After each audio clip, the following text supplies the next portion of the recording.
నమస్తే అన్న, నేను మహబూబ్ నగర్ నుంచి వచ్చాను, పాలమూరు జిల్లా. ఏం పరిస్థితి ఎట్లా ఉంది మీ ఏరియాలో? అసలు కాంగ్రెస్ పరిపాలన బాగుందా బాగాలేదా? అన్న, మహబూబ్ నగర్ జిల్లాను తీసుకున్నట్లయితే పాలమూరు రంగారెడ్డి పథకానికి అక్కడ ఉన్నటువంటి గౌరవ మంత్రివర్యులు, మాజీ మంత్రివర్యులు శ్రీనివాస్ గౌడ్ గారు 90% పూర్తి చేసినటువంటి సందర్భంలో ఈయన గారు వచ్చి ఇప్పుడు ఇక చెప్పాలంటే వేరే లాంగ్వేజ్ మాట్లాడాల్సి వస్తుంది. మాకు కేసీఆర్ గారు, కేటీఆర్ గారు అలాంటి లాంగ్వేజ్ నేర్పలేదు.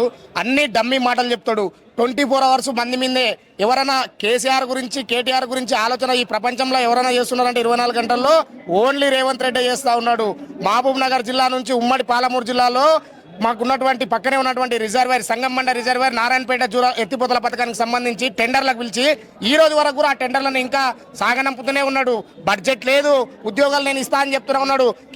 గౌరవ కేసీఆర్ గారు గతంలో 1,00,000 ఉద్యోగాలు ఏ విధంగా నోటిఫికేషన్ ఇష్టం వచ్చిన రీతిలో ఉద్యోగాలు ఫిలప్ చేస్తే ఈరోజు ఆయన గారు ఎవరైతే తెలంగాణను తొలి ముఖ్యమంత్రిగా ఉన్నటువంటి కేసీఆర్ గారు నోటిఫికేషన్లు ఇచ్చినటువంటి దాన్ని పట్టుకొని ఈరోజు ఉద్యోగ నియామక పత్రాలు ఇచ్చి నేను చేసినా అని చెప్పి చెప్తా ఉన్నాడు ఈ మనగాడు.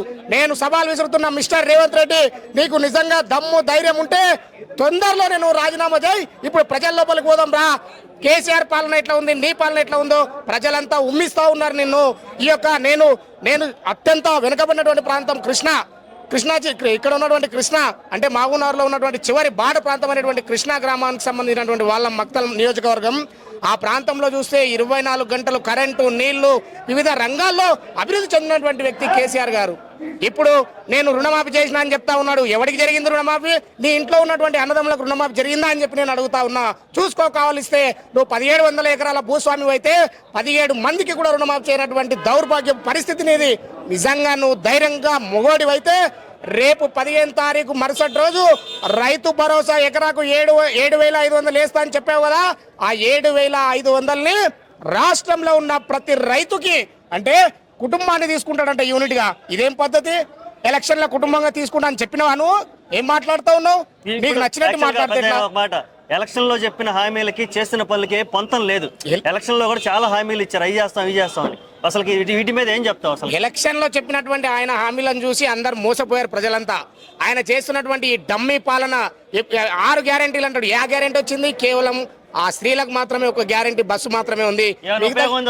ఏముంది దాని ఉపయోగం? దానికి రాష్ట్రానికి ఎంత అప్పు ఉన్నాడో ఆయనకు తెలుసా? ఇప్పటి వరకు రాష్ట్రం నువ్వు చేసినటువంటి అప్పు ఎంత ఉందో తెలుసా? ఏమనంటే కేసీఆర్ చేసిన అప్పు నేను దానికి వడ్డీలు కట్టలేకపోతున్నా. అప్పుడు తెలియదా నీకు? రాష్ట్రానికి ముఖ్యమంత్రి అయ్యే ముందు నీకు తెలియదా కేసీఆర్ గారు చేసినటువంటి అప్పు? నీ ఇష్టం వచ్చినట్టు మాట్లాడుతా ఉన్నావు. పరిపాలన చేత కాకపోతే రాజీనామా చేయి, రా చూసుకుందాం. ఇక్కడ జరిగేటటువంటి ఈ ఎలక్షన్లో గ్రామీణ ప్రాంతంలో ఉన్నటువంటి ప్రజల పరిస్థితి ఏ విధంగా ఉందో నీకు అర్థం కాదు. మొన్న లఘుచర్లలో జరిగినటువంటి సంఘటన ఏ విధంగా అయితే జరుగుతుందో ప్రతి గ్రామంలో అదే విధంగా జరుగుతా ఉంది.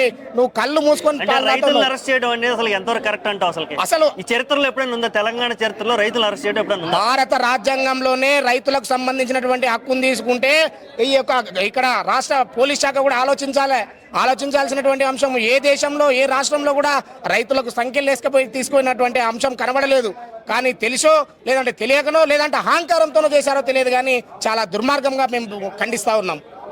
ఓకే, ఇంకా చూడబోతే 3 ఏళ్ల పాటు పరిపాలనలో మీరు చూడాలి కదా, ఎలా అనిపిస్తుంది? ఈ 3 ఏళ్ల పరిపాలన మొత్తం కూడా మురికెద్దులాగానే ఉంటుంది కాబట్టి మేము చూసినా చూడకుండా మేము ప్రజల కోసం, ప్రజలకు వాళ్ళు ఇచ్చినటువంటి హామీలు ఏమైతే ఉన్నాయో ఆ పూర్తిగా కేటీఆర్ గారు, రామన్న గారు చెప్పినటువంటి ప్రజల మీద వాళ్ళకి కావాల్సిన హక్కుల మీద మేము పోరాటం చేస్తామని చెప్పి తెలియజేసుకుంటా ఉన్నాం. ఇప్పుడు కేటీఆర్ గారిని కూడా అరెస్ట్ చేస్తా ఉంటూ ఆయన మీద కొన్ని అవకతవకలు జరిగే కేసులు పెడుతున్నారు కదా, ఏంటి ఇదంతా కక్ష సాధింపా లేదంటే ప్రజల్ని డైవర్షన్ చేయడానికి వచ్చి అసలు ఏమని? మా యొక్క రాష్ట్ర వర్కింగ్ ప్రెసిడెంట్ అయినటువంటి కేటీఆర్ గారు ఆల్రెడీ ఎన్నోసార్లు చెప్పడం జరిగింది, మీరు ఎప్పుడన్నా అరెస్ట్ చేసుకోండి, మేము సిద్ధంగా ఉన్నాం.